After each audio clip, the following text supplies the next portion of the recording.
warahmatullahi wabarakatuh. Halo semuanya, perkenalkan nama saya Usatan Hasanah dengan NIM 250701501116 dari kelas K. Nah, pada video kali ini saya akan menceritakan perjalanan hidup saya atau lifespan dimulai dari masa prenatal hingga masa kanak-kanak tengah dan akhir. Lalu saya akan mencoba mengaitkannya dengan teori-teori perkembangan dari buku Lifespan Development oleh Santrop. Jadi apa sih harapan saya dalam membuat video ini? Jadi harapan saya dalam membuat video ini adalah saya bisa memahami lebih dalam tentang bagaimana proses biologis, kognitif, sosial, emosional, dan moral saya terbentuk, serta bagaimana pengalaman masa kecil membentuk diri saya hingga saat ini. Saya ingin melihat bagaimana teori-teori perkembangan benar-benar tercermin dalam kehidupan nyata saya sendiri.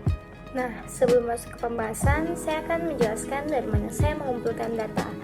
Jadi saya itu melakukan wawancara langsung dengan yang pertama ibu saya yang menceritakan detail mengenai kehamilan, proses kelahiran saya, masa bayi, masa kanak-kanak awal, dan masa kanak-kanak akhir saya. Yang kedua ada ayah saya yang menjelaskan perkembangan bayi dan masa kanak-kanak awal saya. Yang ketiga ada tante saya yang menjelaskan tentang masa kanak-kanak awal saya. Dan yang keempat ada tetangga saya yang melihat saya tumbuh dari kecil. Selain wawancara, saya juga menggunakan beberapa dokumen pribadi saya, seperti yang pertama buku KIA untuk melihat catatan kesehatan dan perkembangan fisik saya. Yang kedua ada rapor SD saya untuk melihat perkembangan secara kognitif, sosial, dan moral saya. Dan beberapa foto masa kecil meskipun jumlahnya tidak banyak. Tantangan terbesar saya dalam pengumpulan data ini adalah selain karena orang tua saya jauh, juga karena minimnya dokumentasi visual ketika saya kecil. Jadi banyak momen penting yang tidak terekam atau tersimpan, sehingga saya sangat bergantung pada cerita keluarga untuk membangun kembali rangkaian perkembangan saya. Setelah menjelaskan sumber informasi dan proses pengumpulan data, pada bagian ini saya akan mulai masuk ke dalam inti pembahasan mengenai perjalanan perkembangan hidup saya. Saya akan menguraikan perkembangan saya dari masa prenatal hingga kanak-kanak akhir, lalu mengaitkannya dengan teori-teori perkembangan seperti dari Santrop, Piaget, Erikson, Bowlby, dan Kohlberg. Dengan demikian, kita dapat melihat bagaimana teori-teori tersebut tercermin dalam pengalaman nyata saya. Untuk itu, saya akan memulai pembahasan dari tahap paling awal, yaitu masa prenatal dan proses kelahiran saya. Jadi yang pertama ada masa prenatal. Selama berada dalam kandungan, perkembangan saya berlangsung dengan normal. Sistem saraf dan kemampuan motorik saya berkembang dengan baik, sehingga pergerakan saya di dalam rahim terasa aktif dan teratur. Ibu saya mengalami beberapa perubahan fisik dan emosional, seperti ngidam buah-buahan, tidak suka makan nasi, sering merasa lelah, dan ingin terus tidur. Ibu saya rutin melakukan pemeriksaan ke rumah sakit, menjaga pola makan, serta berusaha menghindari stres. Semua ini membuat kondisi prenatal saya tetap sehat, sehingga organ-organ dan sistem tubuh saya berkembang dengan baik sebelum lahir. Yang kedua ada proses kelahiran. Pada malam tanggal 4 Maret 2008, ibu saya mulai merasakan kontraksi. Dan keesokan harinya, tanggal 5 Maret 2008, pada pukul 5 pagi, waktu Indonesia Tengah, saya lahir secara normal. Saya segera menyesuaikan diri dengan lingkungan baru dengan menangis, kemungkinan karena lapar dan ASI ibu belum keluar. Nah, respon ini menandakan kesiapan tubuh saya untuk beradaptasi dengan dunia luar. Proses kelahiran berjalan lancar dan saya langsung menunjukkan tanda-tanda interaksi dengan lingkungan sekitar.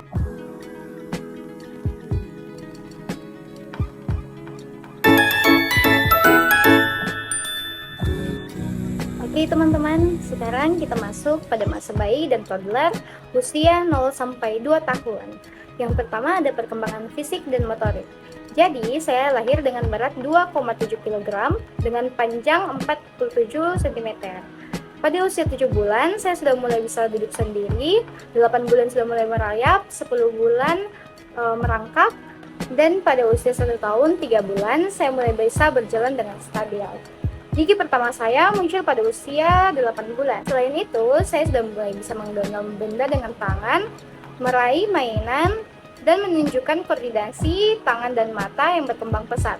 Menurut Piaget, saya berada dalam tahap sensori motor, yaitu belajar melalui gerakan dan sensasi. Perkembangan motorik saya menunjukkan kemampuan eksplorasi yang aktif, ciri khas dari tahap sensor motor. Nah, yang kedua ada perkembangan kognitif.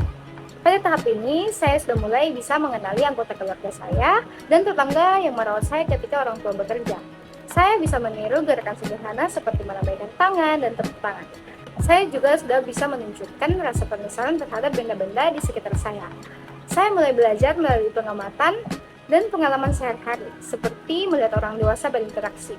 Nah, menurut Piaget, kemampuan meniru, mengenali, dan bereksplorasi adalah proses asimilasi akomodasi yang membentuk skema awal tentang memahami dunia. Yang ketiga ada perkembangan bahasa. Nah, bahasa saya mulai muncul pada usia 7 bulan dengan kata-kata sederhana seperti mama, papa, dan susu. Pada usia 11 bulan, saya mulai bisa menunjuk benda yang saya inginkan, menunjukkan kemampuan berkomunikasi melalui gerakan tubuh saya. Saya mulai mengenali suara-suara tertentu dan menanggapi perintah sederhana. Yang keempat, ada perkembangan sosial emosional. Saya menangis ketika tidak melihat ibu, menunjukkan keterikatan emosional yang kuat. Saya mulai mengekspresikan emosi sederhana seperti kesal dan senang, dan menanggapi sentuhan, senyuman, dan perhatian dari orang sekitar. Saya menunjukkan rasa nyaman saat berada dekat orang tua dan mulai belajar menyesuaikan diri dengan lingkungan sosialnya. Namun, ketika orang tua saya bekerja, saya diasuh oleh tetangga saya. Menurut Bowlby dan Ainsworth, secure attachment bisa terbentuk dari multiple caregivers yang memberikan respons konsisten dan penuh perhatian. Karena tetangga saya sangat perhatian, saya membentuk hubungan aman dengan mereka. Artinya, saya berada dalam tahap secure attachment, yaitu pondasi penting untuk perkembangan emosi yang sehat. Menurut Erikson, usia ini adalah tahap trust versus mistrust, dan saya berhasil mengembangkan rasa percaya pada dunia.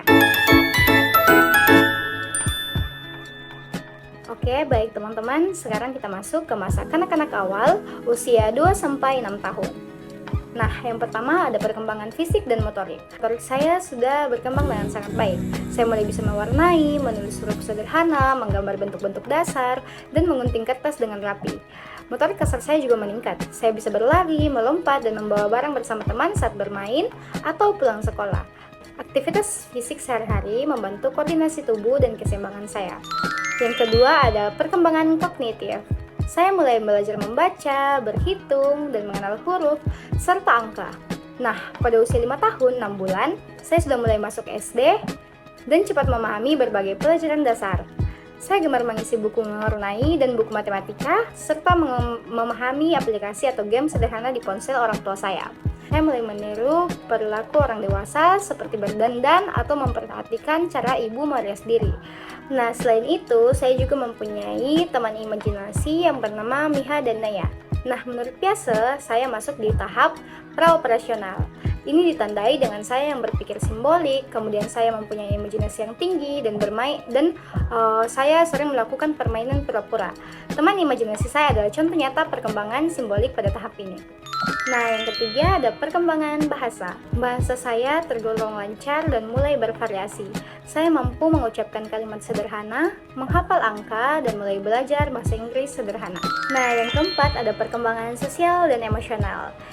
Jadi, saya memiliki adik saat saya berusia 3 tahun. Bukannya iri, saya malah senang bermain dengan adik saya. Saya membagi mainan saya dengan adik saya, memahami aturan di rumah, dan mulai memiliki teman dekat di sekolah dasar. Saya senang bermain dengan teman-teman saya sepulang sekolah, seperti bermain masak-masakan, bermain sepeda. Jadi, saya mulai memahami perasaan orang lain dan mulai menyesuaikan diri dalam interaksi sosial. Menurut Erikson, saya sudah masuk di tahap initiatif versus guilt, yaitu ditandai dengan anak-anak mulai mengambil peran, kemudian mulai mencoba hal baru, dan belajar tanggung jawab. Nah, ini masuk pada perkembangan saya, ditandai dengan saya yang berinisiatif bermain dengan adik, yang berarti saya membantu ibu menjaga adik, dan kemudian mencoba hal baru seperti bermain dengan teman-teman saat sepulang sekolah. Dan yang terakhir ada perkembangan moral. Sejak kecil, saya itu dibiasakan meminta maaf, mengucapkan terima kasih, dan meminta tolong. Saya meminjamkan mainan dengan teman saya, meminta maaf ketika saya melakukan kesalahan, dan mulai memahami batasan-batasan yang berlaku di rumah, seperti tidak mengambil uang tanpa izin. Nah, menurut saya masuk di tahap perkembangan moral, premoral, atau heteronomous morality. Ini ditandai dengan moral berdasarkan dari orang tua, takut melanggar aturan, dan tidak paham fleksibilitas aturan. Ini masuk di ciri perkembangan saya. Yang pertama, saya meminta maaf, kemudian saya mengikuti aturan rumah, dan berbagi mainan dengan adik dan teman-teman saya.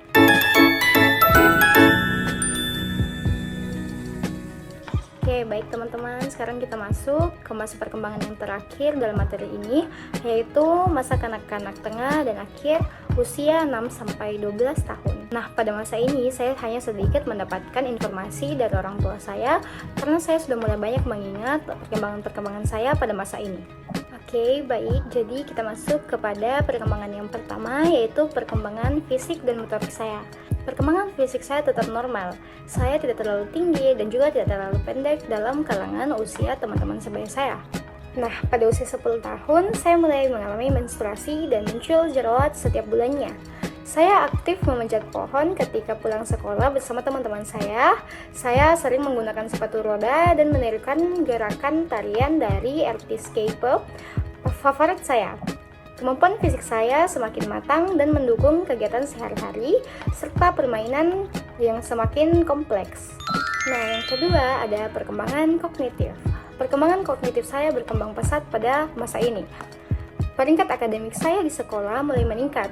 Jadi waktu kelas 2 saya mulai peringkat 10, kemudian kelas 3 peringkat 6, kelas 4 peringkat 2, sampai kelas 6 saya juara 1 ujian nasional. Nah, saya aktif mengikuti lomba matematika dan IPA antar kecamatan.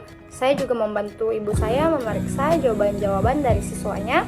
Saya membaca buku cerita dan menceritakannya kembali kepada teman-teman saya. Saya mulai mempertimbangkan beberapa pilihan dan memikirkan kembali konsekuensi yang akan saya timbulkan dari tindakan saya. Saya memiliki kemampuan menghafal dan menyelesaikan masalah dengan baik. Nah, menurut Piaget, saya masuk di tahap concrete operational stage. Ditandai dengan saya yang mulai logis dalam hal konkret, kemudian saya memiliki prestasi akademik yang baik, mulai memahami sebab akibat, saya juga mulai bisa mengambil keputusan sendiri, dan saya bisa menceritakan cerita yang saya baca kepada teman-teman saya. Yang kedua ada perkembangan bahasa. Jadi di tahap ini, saya sudah mulai memahami kata-kata baku. Saya mulai menggunakan kalimat formal saat berbicara dengan guru saya. Saya bisa menulis dan membacakan puisi dengan lancar. Kosakata bahasa Inggris saya juga bertambah melalui kursus bahasa Inggris saya. Dan saya termasuk salah satu siswa di kursus tersebut yang terbaik. Kemampuan berbahasa saya mendukung interaksi sosial dan pembelajaran yang lebih kompleks. Yang ketiga ada perkembangan sosial emosional. Saya masih dekat dengan adik saya dan saya sering berbagi mainan dengan dia, seperti tablet yang dibelikan oleh ayah saya dan PS3. Saya memiliki lingkaran pertemanan yang memiliki minat yang sama dengan saya. Karena saya suka Blackpink, teman-teman saya yang bergaul dengan saya waktu sekolah di SD itu juga suka Blackpink. Namun, sedikitnya saya sering mengalami konflik ketika berada dalam tahap perkembangan ini. Saya sering merasakan kecewa dan belajar menghadapi perasaan tersebut. Perbandingan diri dengan teman saya itu terjadi ketika pembagian rapor, karena orang tua saya sering berharap saya juara 1 di kelas. Namun ini saya jadikan sebagai motivasi untuk berkembang. Menurut Centrock, ini saya masuk di tahap peer relationship pada usia SD, yaitu tahap di mana teman sebaya sangat berpengaruh, kemudian mulai muncul pertemanan berdasarkan minat, dan mulai peka terhadap perbandingan diri. Nah, ini ditunjukkan dengan perkembangan saya dengan mempunyai teman yang sama-sama suka K-pop, kemudian saya menghadapi konflik pertemanan dan mulai membandingkan nilai rapor saya dengan nilai rapor teman saya. Nah, yang terakhir kita masuk ke perkembangan moral saya. Kepedulian sosial saya semakin meningkat. Saya membantu teman-teman saya mengerjakan tugas, meskipun terkadang merekalah yang mengganggu saya. Saya memberikan baju dan mainan bekas saya kepada adik-adik sepupu saya. Saya menolong teman saya yang jatuh ketika naik motor. Saya membantu teman yang tidak memiliki uang jajan, dan saya merasa sedih ketika melihat teman saya dibully. Selain itu, karena saya memiliki bibi di rumah untuk membantu mengasuh adik saya kadang membantu dia untuk membersihkan rumah karena kasihan melihat dia kelelahan. Nah, menurut Colbert, saya masuk ke moral development atau conventional stage. Oke, baik teman-teman, sekarang kita masuk ke bagian terakhir dalam video saya, yaitu bagian refleksi. Nah, apa sih yang saya pelajari tentang diri saya setelah membuat video ini? Melalui proses mengingat kembali perjalanan perkembangan saya dari masa prenatal, masa bayi, masa kanak-kanak awal, hingga masa kanak-kanak tengah dan akhir saya menyadari bahwa diri saya hari ini tidak terbentuk secara tiba-tiba, melainkan merupakan rangkaian yang sangat panjang dari pengalaman kecil yang saling berhubungan. Saya belajar bahwa saya adalah pribadi yang tumbuh dari lingkungan yang penuh perhatian, kasih sayang, dan stabilitas emosional. Mencermati perjalanan ini membuat saya lebih menghargai proses perkembangan manusia.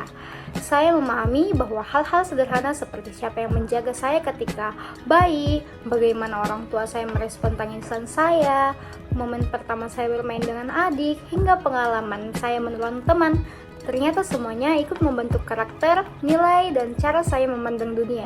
Pengalaman ini mengajarkan saya bahwa diri saya bukan hanya hasil dari pilihan-pilihan saya saat ini, tapi juga hasil dari cinta, perhatian, dan pengalaman masa kecil yang tidak saya sadari sangat berharga. Nah, apa saja yang saya pelajari tentang perkembangan manusia?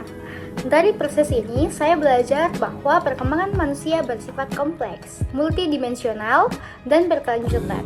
Setiap tahap perkembangan memiliki tugasnya masing-masing, dan keberhasilan di satu tahap akan mempengaruhi tahap selanjutnya.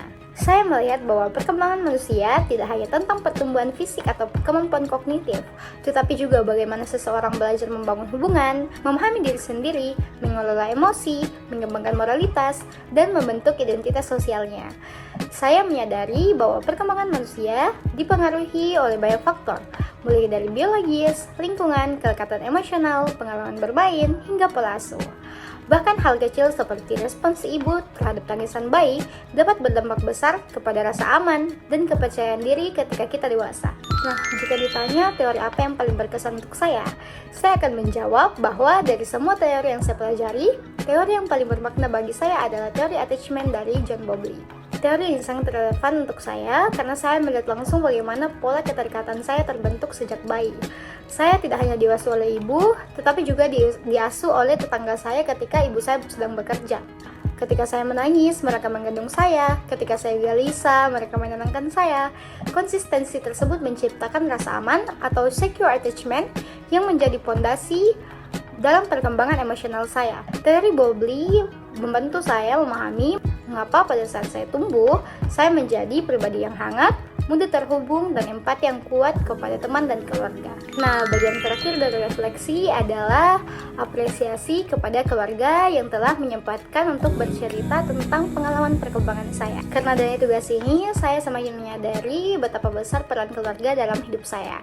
Saya ingin memberikan apresiasi yang sangat tulus kepada ibu, ayah, tante, dan tetangga saya yang telah menjadi bagian penting dari masa pertumbuhan saya. Terima kasih saya ucapkan kepada ibu saya yang bukan hanya membawa saya dalam kandungan selama 9 bulan, tetapi juga merawat dengan penuh ketulusan, menahan rasa lelah, menjaga pola makan, dan tetap memikirkan kesehatan saya bahkan sebelum saya lahir.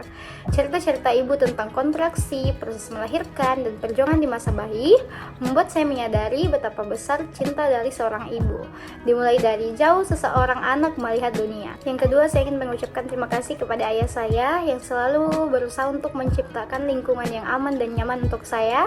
Dari cerita yang ayah bagikan, saya merasakan betapa ayah memperhatikan perkembangan saya dari sudut pandangnya sendiri. Yang ketiga, saya ingin mengucapkan terima kasih kepada tante saya yang menjadi salah satu orang yang melihat saya tumbuh di masa kanak-kanak awal saya.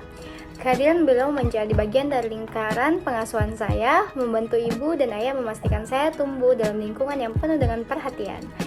Dan yang terakhir, saya ingin mengucapkan terima kasih kepada tetangga saya yang merawat saya ketika orang tua saya bekerja. Mungkin saya tidak mengingat semua detailnya, tetapi dari cerita mereka, saya tahu bahwa saya pernah ditimang, ditenangkan, dan dijaga oleh orang yang bukan keluarga saya sendiri. Nah, menyusun video ini membuat saya melihat kembali semua orang yang berperan dalam hidup saya. Saya merasa beruntung bertumbuh dalam lingkungan yang penuh cinta dan kepedulian. Refleksi ini bukan hanya tentang memahami perkembangan saya, tetapi juga memahami tentang siapa saja yang telah membantu saya menjadi sosok seperti saya yang sekarang. Demikian penyampaian video saya mengenai perjalanan perkembangan saya pribadi dari masa prenatal hingga masa kanak-kanak, tengah, dan akhir, beserta keterkaitannya dengan teori-teori perkembangan manusia. Saya berharap pemaparan ini dapat memberikan gambaran yang lebih utuh tentang bagaimana setiap tahap perkembangan berlangsung dan bagaimana pengalaman hidup membentuk diri saya hingga saat ini. Terima kasih saya ucapkan juga kepada dosen pengampu Kak Andi Nahlia Bungawali yang telah mendukung proses pembuatan video ini. Akhir kata, semoga video ini bermanfaat dan dapat dijadikan bahan pembelajaran bagi kita semua dalam memahami proses perkembangan manusia sepanjang rentang kehidupan. Wassalamualaikum warahmatullahi wabarakatuh. Terima kasih.